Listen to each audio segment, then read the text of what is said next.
I think when the Roundup Ready technology first came out, which Monsanto came up with, it was the first herbicide-resistant trait for soybeans, and nobody else had it. The product was such an advancement in technology that a lot of people did come to us for that product.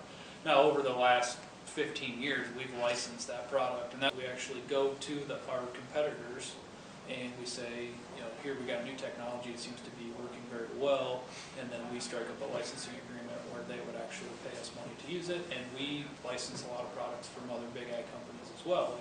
You have to protect intellectual property. So if Monsanto developed Roundup and the Roundup Ready trait, it's their intellectual property. They should be allowed to, under a certain set amount of years, garner profit that they can reinvest or what have you.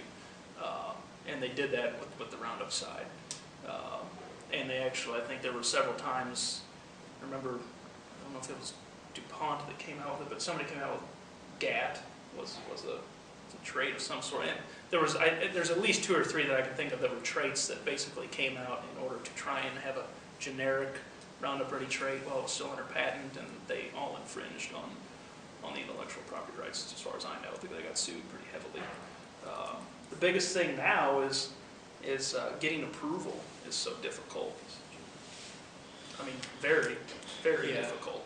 It's difficult for everybody. Monsanto, Dow, Bayer, it doesn't matter who. Getting approval on new traits is very difficult, which actually, if you think about it, is not a good thing because it's going to stymie research and innovation. Because if you have, I mean, it takes billions of dollars to come up with this stuff, and if you're going to pour that into there and then at the very end, the last minute, you don't get regulatory approval, it's too high a risk for not enough reward. And I mean, we come out with new technologies from a trade perspective, and it takes us a decade to get them to the marketplace.